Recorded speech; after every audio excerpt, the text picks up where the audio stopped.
Hi hello అందరికీ నమస్కారం. Welcome to Usha food and ఫ్యాషన్లో. ఈరోజైతే పిల్లలు స్వీట్గా ఏదైనా స్నాక్స్ చేయమంటే ఇలా గోధుమ పిండితో స్వీట్ బిస్కెట్లని చేశాను. హార్ట్ షేప్లో వేసామన్నమాట.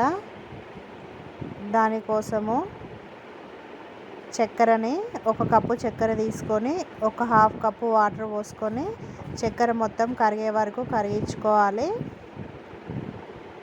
ఈ చక్కెర కరిగిన తర్వాత మనం గోధుమ పిండి 2 కప్పుల గోధుమ పిండి తీసుకొని ఈ చక్కెర సిరప్నంతా ఆ గోధుమ పిండిలో వేసుకొని కలుపుకోవాలి. మైదా పిండితో అయితే కూడా చాలా టేస్ట్ ఉంటాయి, కానీ అది అన్హెల్దీ కాబట్టి నేను గోధుమ పిండితో చేస్తున్నాను. మళ్ళీ పిల్లల కోసం కాబట్టి చాలా బాగుంటుంది గోధుమ పిండితో కూడా.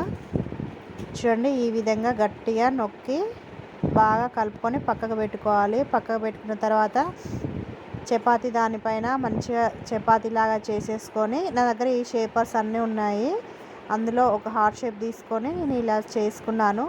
లేదంటే మీరు బాటిల్ క్యాప్తో అయినా వేసుకోవచ్చు. మన ఇంట్లో ఏదైనా బౌల్స్ ఉంటే బౌల్తో కూడా నొక్కోవచ్చు.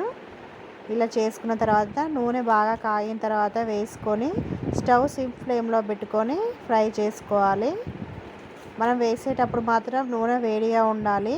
మనం వేసిన తర్వాత స్టవ్ని సిమ్ పెట్టుకొని ఇలా మంచిగా రెడ్ కలర్, బ్రౌన్ కలర్ మంచిగా వచ్చే వరకు ఫ్రై చేసుకోవాలి.